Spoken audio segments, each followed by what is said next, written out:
Assalamualaikum warahmatullahi wabarakatuh.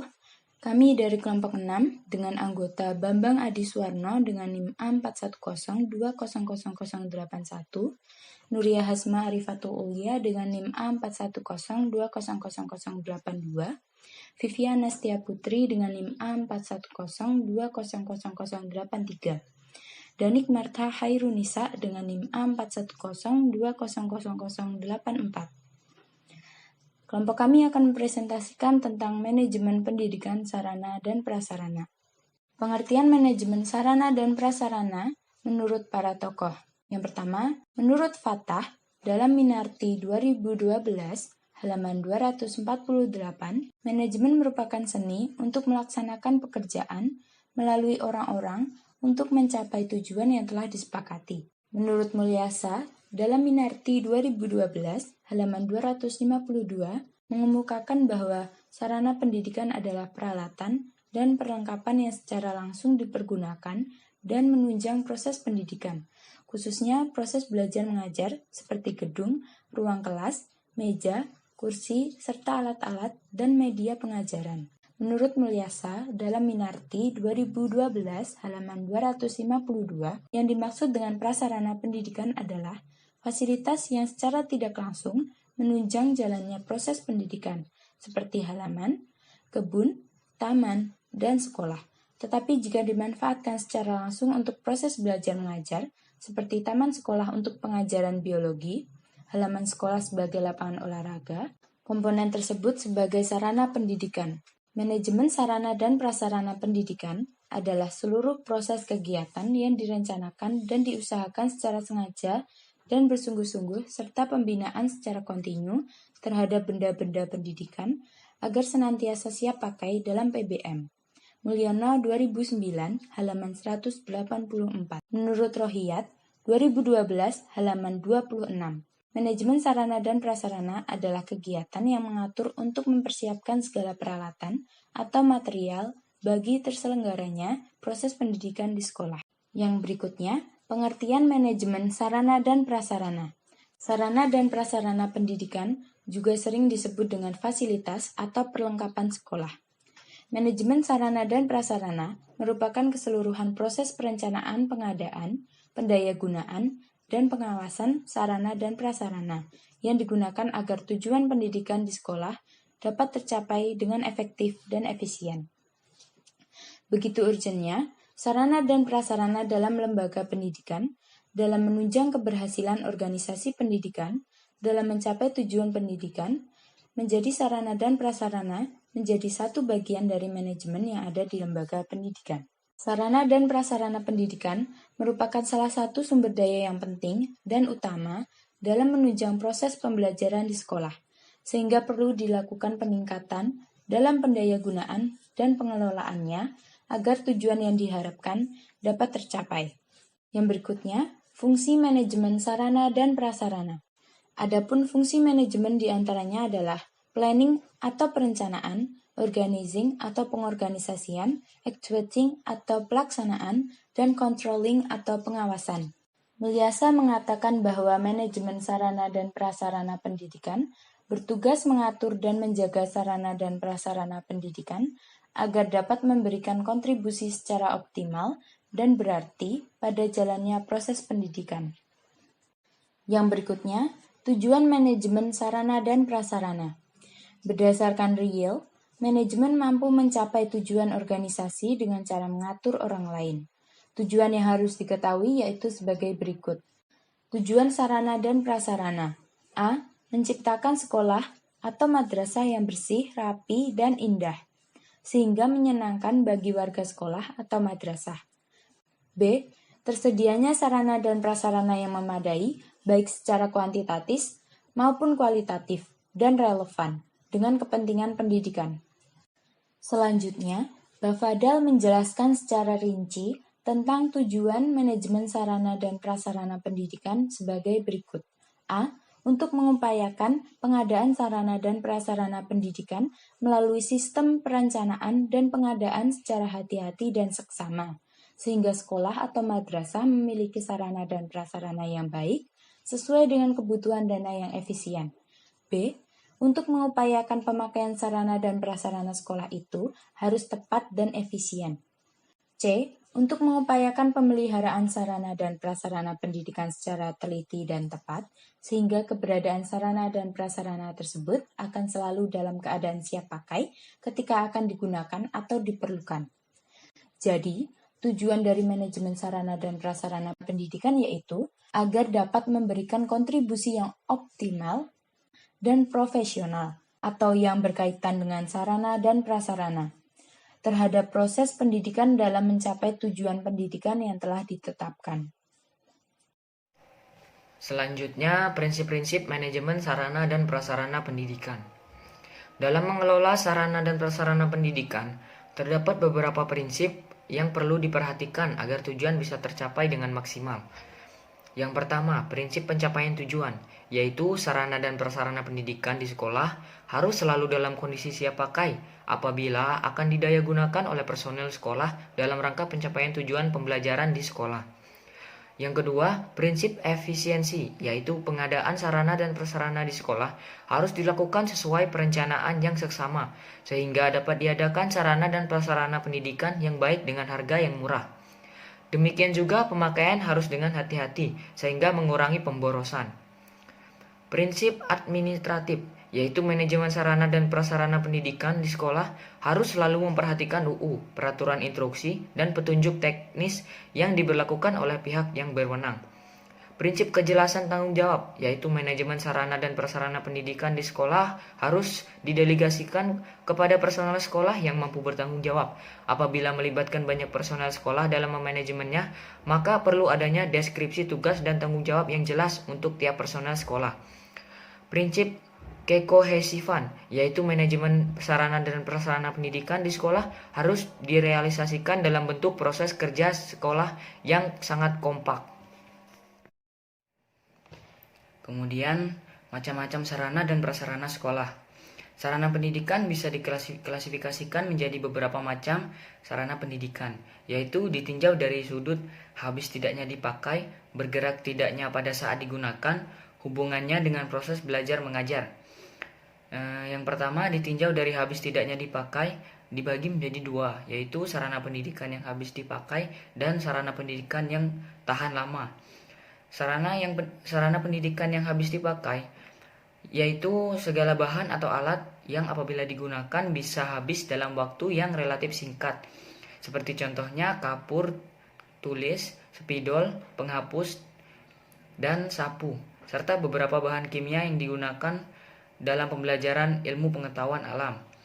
Sedangkan sarana pendidikan yang tahan lama yaitu keseluruhan bahan atau alat yang dapat digunakan secara terus-menerus dalam waktu yang relatif lama seperti bangku, kursi, mesin tulis, komputer, dan peralatan olahraga.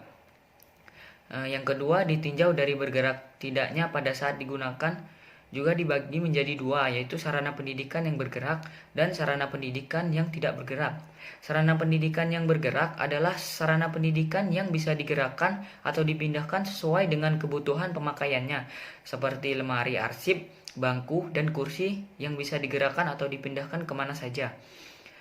Sedangkan sarana pendidikan yang tidak bergerak adalah semua sarana pendidikan yang tidak bisa atau relatif sangat sulit untuk dipindahkan, seperti tanah, bangunan, sumur, dan menara serta saluran air PDAM. Yang ketiga, ditinjau dari hubungan dengan proses belajar mengajar. Dalam hubungan dengan proses belajar mengajar, ada dua jenis sarana pendidikan.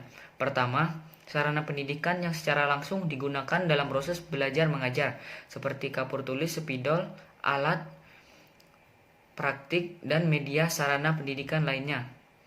Adapun prasarana pendidikan bisa diklasifikasikan menjadi dua macam. Pertama, prasarana pendidikan yang secara langsung digunakan untuk proses belajar mengajar, seperti ruang teori, ruang perpustakaan, ruang praktik keterampilan, dan ruang laboratorium. Kedua, prasarana pendidikan keberadaannya tidak dapat digunakan untuk proses belajar mengajar, tapi secara langsung sangat menunjang terjadinya proses belajar mengajar, seperti ruang kantor, kantin, masjid atau musola, tanah, jalan menuju lembaga, kamar kecil, ruang unit kesehatan, ruang guru, ruang kepala sekolah, dan tempat parkir kendaraan. Proses manajemen sarana dan prasarana. Prosesnya sendiri dibagi menjadi 5, yaitu perencanaan, penggandaan, penginventarisasian, pemeliharaan, dan penghapusan. 1. Perencanaan. Dalam Kamus Besar Bahasa Indonesia, kata perencanaan berasal dari kata rencana yang mempunyai arti rancangan atau rangka dari sesuatu yang akan dilakukan atau dikerjakan pada masa yang akan datang. Dengan demikian, perencanaan sarana dan prasarana di persekolahan dapat didefinisikan sebagai keseluruhan proses perkiraan secara matang, rancangan pembelian, penggandaan, rehabilitasi, distribusi, atau pembuatan peralatan dan perlengkapan yang sesuai dengan kebutuhan sekolah. Secara umum, perencanaan sarana dan prasarana pendidikan bertujuan untuk memberikan layanan secara profesional di bidang sarana dan prasarana pendidikan dalam rangka terselenggaranya proses pendidikan secara efektif dan efisien. Ada juga secara rincinya adalah untuk mengupayakan penggandaan sarana dan prasarana pendidikan melalui sistem perencanaan dan penggandaan yang hati-hati dan seksama, untuk mengupayakan pemakaian sarana dan prasarana secara tepat dan efisien, dan untuk mengupayakan pemeliharaan sarana dan prasarana sehingga keberadaannya selalu dalam kondisi siap pakai dalam setiap saat. Manfaat perencanaan sarana dan prasarana pendidikan persekolahan adalah: 1. Dapat membantu dalam menentukan tujuan. 2. Meletakkan dasar-dasar menentukan langkah-langkah yang akan dilakukan. 3. Menghilangkan ketidakpastian. 4. Dapat dijadikan sebagai suatu pedoman atau dasar untuk melakukan pengawasan, pengendalian, dan penilaian agar nantinya kegiatan dapat berjalan secara efektif dan efisien. Persyaratan yang harus diperhatikan dalam perencanaan sarana dan prasarana pendidikan sekolah. 1. Perencanaan penggandaan sarana dan prasarana pendidikan persekolahan harus dipandang sebagai bagian integral dari usaha peningkatan kualitas proses belajar mengajar. Perencanaan harus jelas, berdasarkan atas kesepakatan dan keputusan bersama dengan pihak-pihak yang terlibat dalam perencanaan, mengikuti pedoman atau standar jenis, kuantitas, dan kualitas sesuai dengan skala prioritas. Perencanaan penggandaan sesuai dengan plafon anggaran yang disediakan, mengikuti prosedur yang berlaku, mengikut sertakan unsur orang tua peserta didik, fleksibel, dan dapat menyesuaikan dengan keadaan perubahan situasi dan kondisi yang tidak disangka-sangka. Dapat didasarkan pada jangka pendek 1 tahun, jangka menengah 4-5 tahun, dan jangka panjang 10-15 tahun. 2. Penggandaan sarana dan prasarana dalam persekolahan adalah segala kegiatan yang dilakukan dengan cara menyediakan semua keperluan barang atau jasa berdasarkan hasil perencanaan dengan maksud untuk menunjang kegiatan pembelajaran agar berjalan secara efektif dan efisien sesuai dengan tujuan yang diinginkan. Penggandaan sarana dan prasarana merupakan fungsi operasional persekolahan pertama dalam manajemen sarana dan prasarana pendidikan persekolahan. Fungsi ini hakikatnya merupakan serangkaian kegiatan untuk menyediakan sarana dan prasarana pendidikan persekolahan sesuai dengan kebutuhan, baik berkaitan dengan jenis dan spesifikasi, jumlah, waktu maupun tempat, dengan harga maupun sumber yang dapat dipertanggungjawabkan.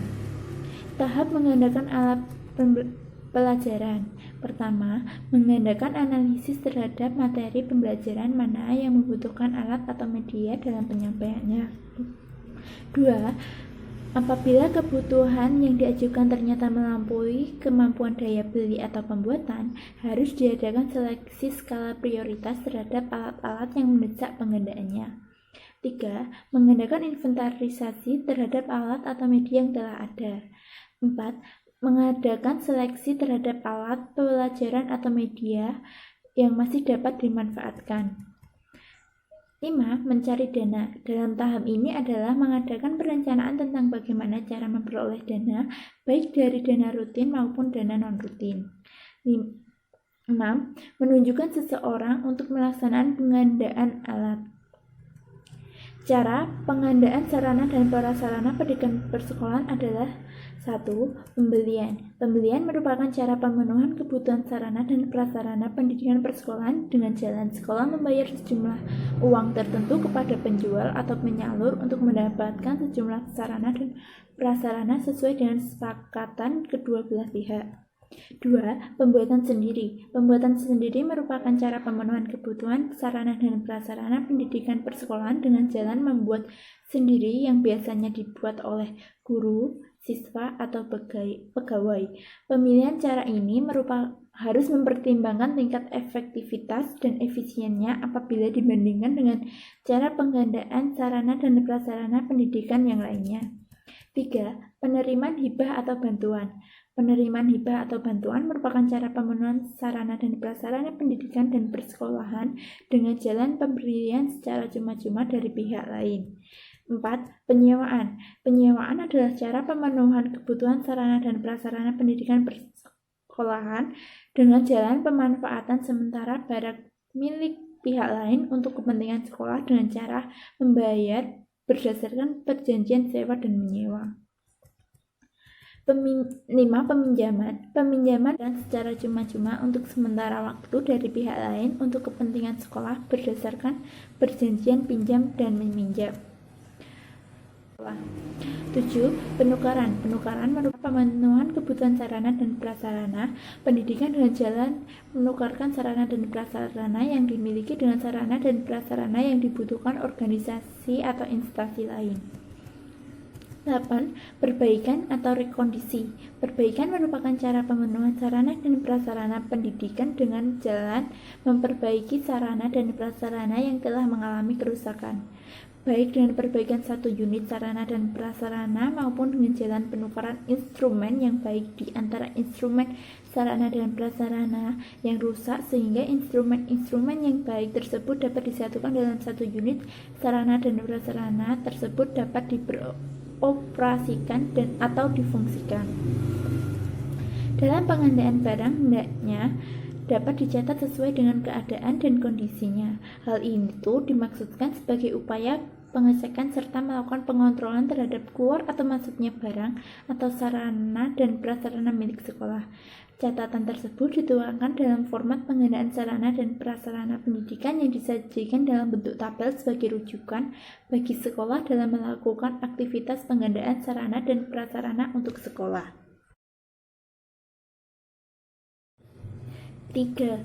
Penginventarisasian. Inventaris berasal dari bahasa Latin, yaitu inventarium yang berarti daftar, barang-barang, bahan, dan sebagainya.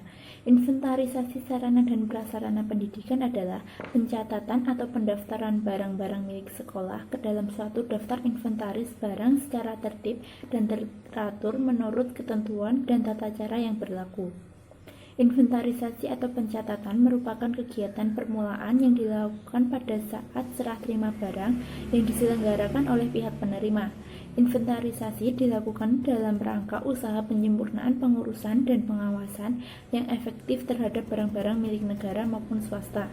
Inventarisasi juga memberikan masukan atau input yang sangat berharga atau berguna bagi efektivitas pengelolaan sarana dan prasarana. Tujuan dilakukannya inventarisasi sarana dan prasarana adalah 1. Menjaga dan menciptakan tertib administrasi sarana dan prasarana yang dimiliki oleh suatu sekolah. 2. Untuk menghemat keuangan sekolah, baik dalam penggandaan maupun untuk pemeliharaan dan penghapusan sarana dan prasarana sekolah. 3. Sebagai bahan atau pedoman untuk menghitung kekayaan suatu sekolah dengan uang. 4. Untuk memudahkan pengawasan dan mengadili sarana dan prasarana yang dimiliki oleh. Manfaat melakukan inventarisasi adalah 1. Menyediakan data dan informasi dalam rangka menentukan kebutuhan dan menyusun rencana kebutuhan barang. 2. Memberikan data dan informasi untuk dijadikan bahan atau pedoman dalam pengarahan penggandaan barang. 3. Memberikan data dan informasi untuk dijadikan bahan atau pedoman dalam penyaluran barang. 4. Memberikan data dan informasi dalam menentukan keadaan barang sebagai dasar untuk menetapkan penghapusannya.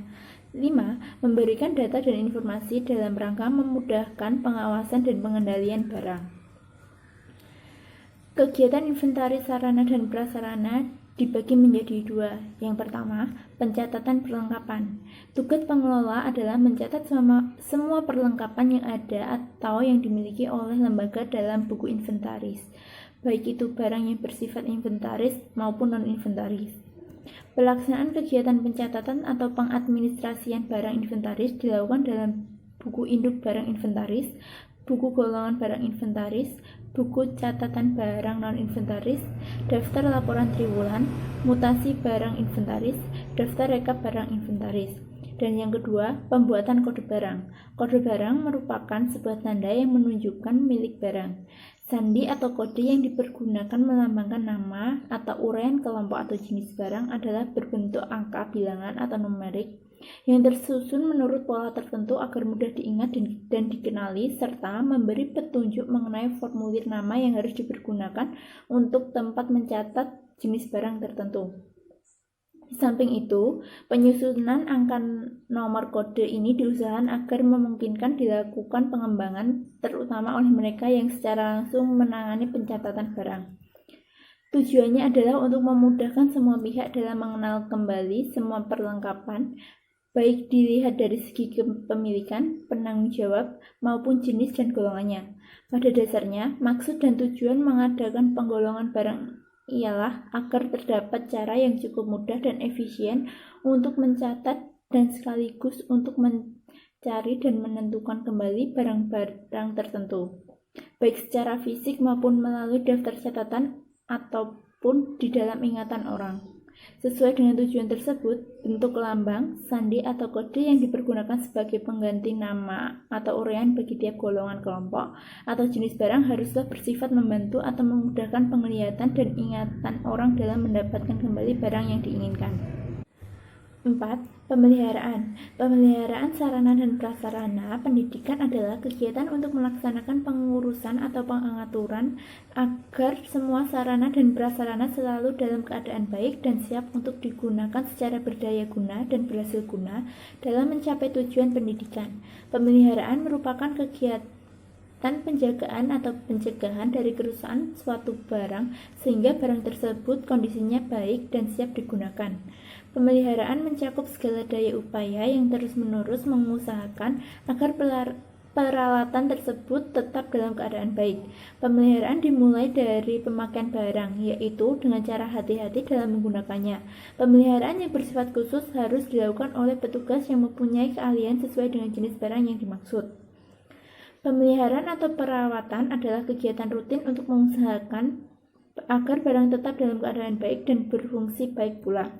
Tujuan diadakannya pemeliharaan sarana dan prasarana adalah 1. Untuk menjamin kesiapan operasional peralatan untuk mendukung kelancaran pekerjaan sehingga diperoleh hasil yang optimal.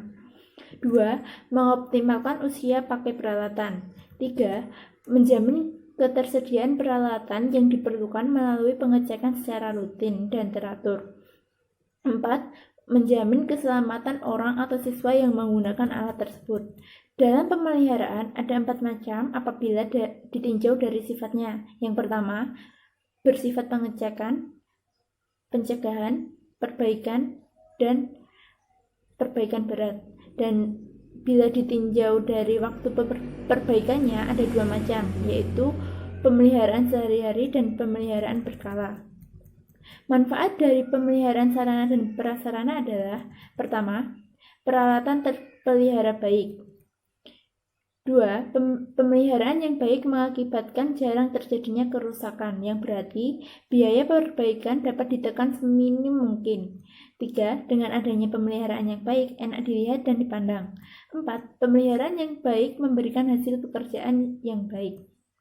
Tugas pengelola perlengkapan setelah mendapatkan barang selain memelihara adalah menata perlengkapan sarana dan prasarana pendidikan dengan rapi dan tertib, serta penempatannya tidak mengganggu pada personel yang lain. Salah satunya adalah menata kantor lembaga.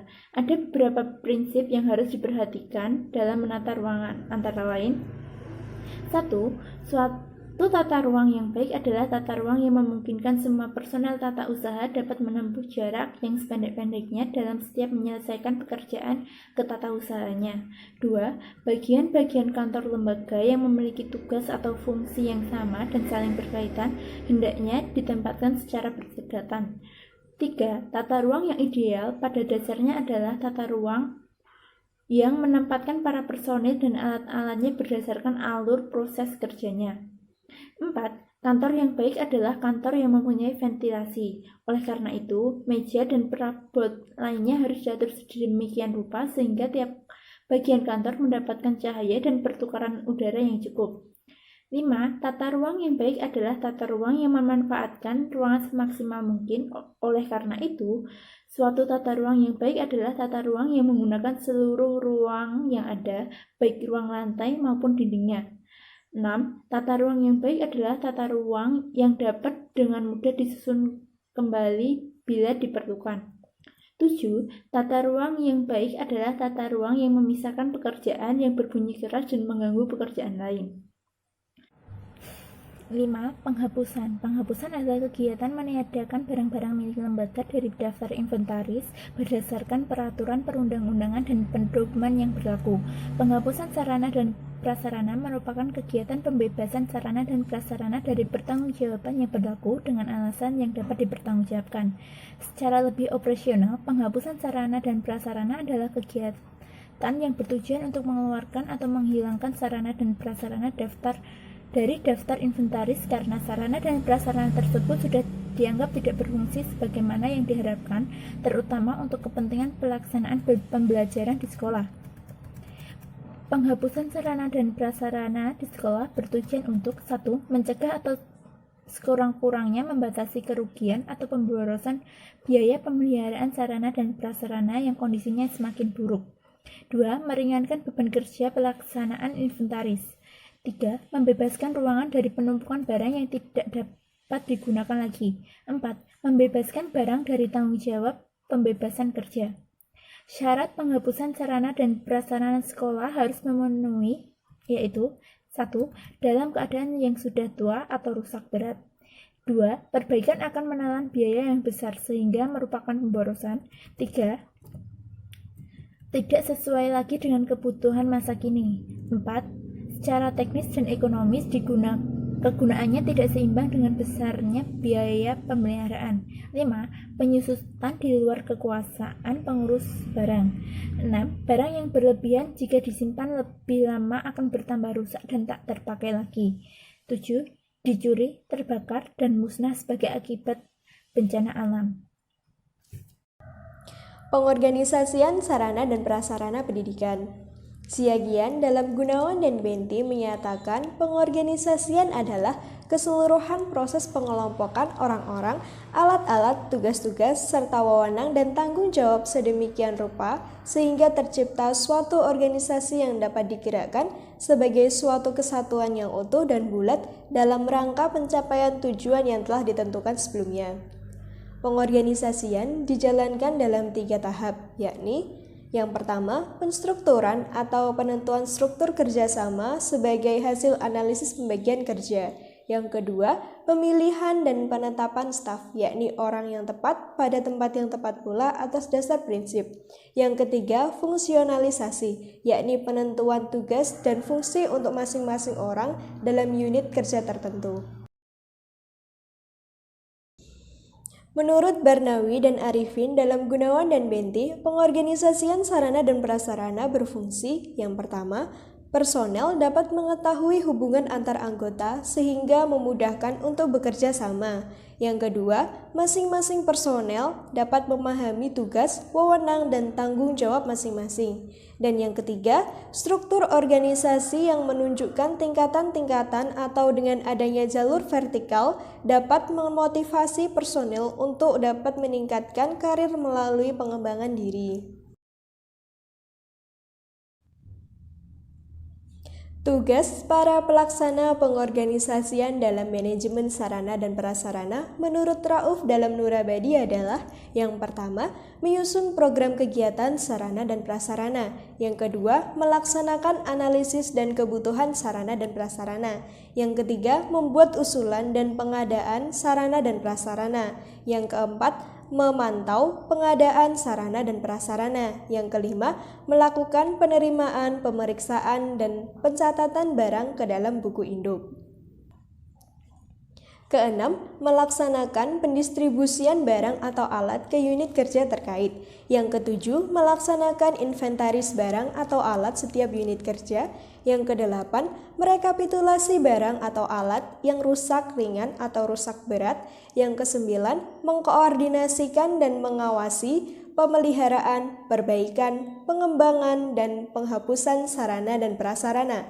Yang ke-10, melaksanakan pengelolaan sistem administrasi sarana dan prasarana. Dan yang terakhir, melaksanakan tugas lain yang ditetapkan pada sekolah. Penyimpanan sarana dan prasarana pendidikan. Menurut Gunawan dan Benti, penyimpanan adalah kegiatan yang dilakukan untuk menampung hasil pengadaan dan umumnya barang tersebut adalah milik negara yang telah disediakan. Penyimpanan sarana dan prasarana pendidikan adalah kegiatan penyimpanan suatu barang baik berupa perabot, alat tulis kantor, surat-surat maupun barang elektronik dalam keadaan baru ataupun rusak yang dapat dilakukan oleh seseorang, beberapa orang, yang ditugaskan lembaga pendidikan. Aspek yang perlu diperhatikan dalam penyimpanan adalah aspek fisik dan aspek administratif. Aspek fisik dalam penyimpanan adalah wadah untuk menampung barang milik negara berasal dari penggandaan. Aspek fisik terdiri dari gudang pusat, gudang penyalur, gudang transit, dan gudang pemakai. Aspek administratif adalah hal-hal yang diperlukan untuk mendukung pelaksanaan kegiatan dalam penyimpanan. Prosedur dan cara penyimpanan barang adalah penerimaan dan penyimpanan. Pendistribusian sarana dan prasarana pendidikan.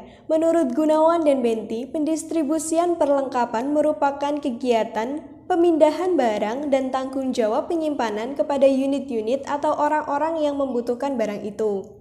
Pendistribusian dalam prosesnya ada 3 hal yang harus diperhatikan, yaitu yang pertama, ketetapan barang yang disampaikan, baik jumlah maupun jenisnya. Yang kedua, ketetapan sarana penyampaiannya. Dan yang ketiga, ketetapan kondisi barang yang disalurkan.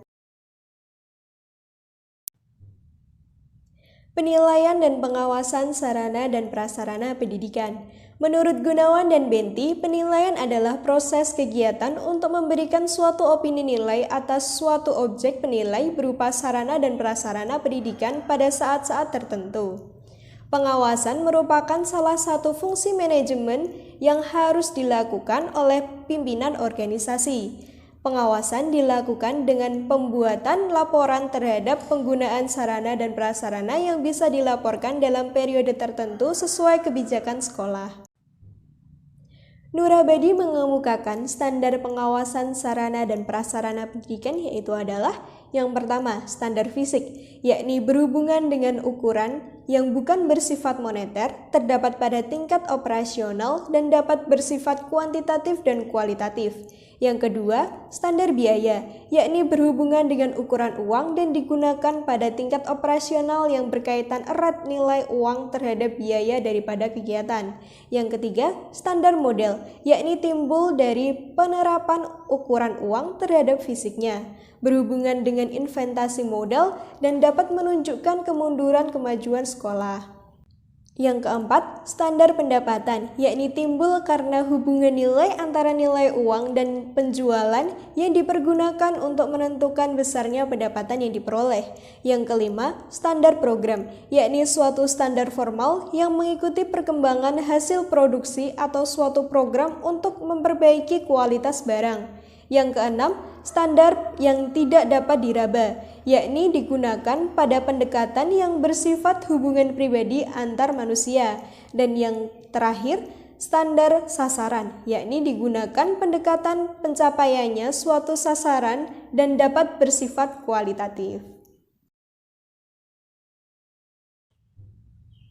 Sekian presentasi dari kelompok kami. Apabila ada salah kata kami mohon maaf. Wassalamualaikum warahmatullahi wabarakatuh.